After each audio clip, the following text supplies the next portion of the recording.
would basically answer the question of what did you notice students battled with? It would be everything, because did you notice students? I noticed students even when, I remember sitting with you in the classroom and students almost putting me on a pedestal because I'm your daughter. And I'm going, hey, whoa, I'm in the class, I'm a student as well. I will always have something to learn here, and I will always be pushed to my next level. I was hard on you. Yeah. I mean, this I was hard on you. My mom was really hard on me, and she'd really push me.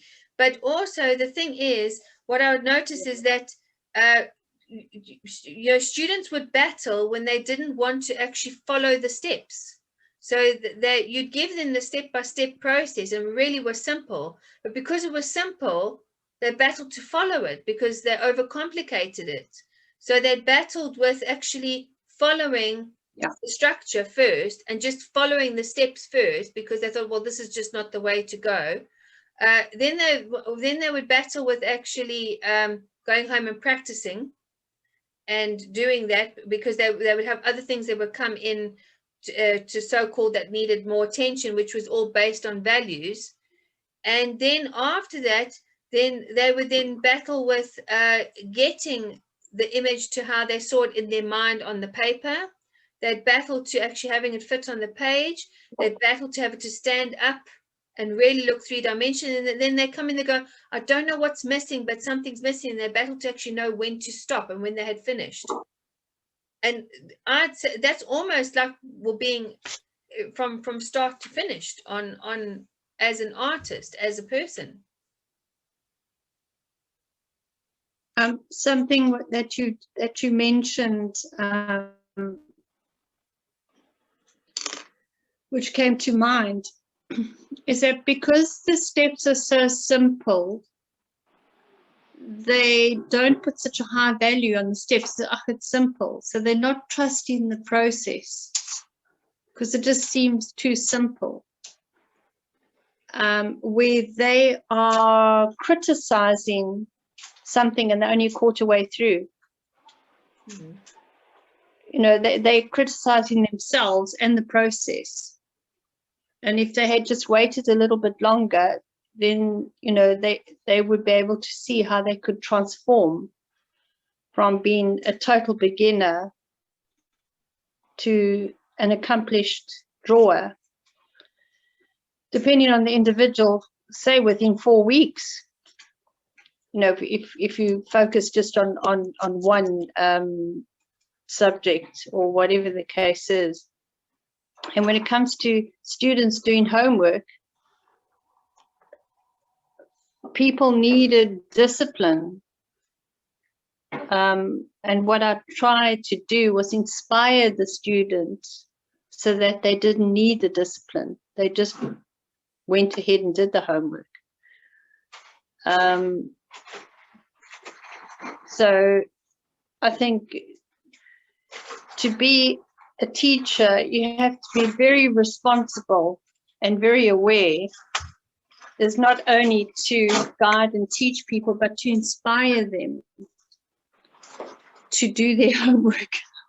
in their highest value of what they love to draw. Or you know, I noticed the only way I get you to people is if I say, right, you really love drawing manga. If you do this, you'll be able to do that 10 times better. Yeah, there you go. Yeah, so you have to appeal to the hot buttons, you know, which, yeah, it's very, very interesting. So it's not as difficult as what people perceive. And I think that's just about every subject, really, because I remember Brian and I going to all kinds of weird and wonderful courses, you know, for entrepreneurs, and, you know, the subjects that we had to study was metaphysics and whatever. And Justine, the most amazing thing, which happened most of the time when I went to all these workshops, they're really high-powered, very intense workshops. I mean, there were doctors and lawyers and scientists, whatever. I could understand the concepts.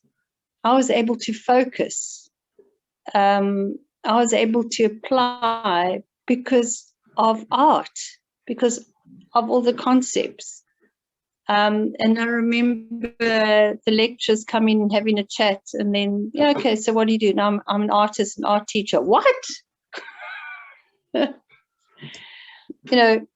was just so amusing, and understanding formations, and neutrons and this and that, and what would you call that other technical jargon? I mean, I just lapped it up because it was a similar template to the science in art. So that helped me to understand any subject that I wanted to study or have a deeper understanding with. I mean, even speaking to the GP today, and him discussing metaphysics, I mean, my brain was just lapping it up because it's science, and because I learned color theory, and he was saying color theory is just so scientific. Yes, it's similar to this and that and that. So neuroplasticity, things like that. And he thought, he couldn't believe that he could actually talk to an artist who would understand all those things. So, if you're an artist who loves science, the science is there. If you're an artist who would love to paint and express themselves with the instinct and the emotions, the framework is there as well. That's the beauty. I mean, no matter what subject you're learning, the mechanics of a car, it's absolutely amazing. It's similar to the rules of painting and drawing. And for example, Justine, I'm sure Darren could draw and paint very quickly because he's applying the same kind of principles with his cars, the mechanics of his cars, understanding how things work, in relation to each other. If that part doesn't work, then the other part's not going to work. So how to link it up together, troubleshooting,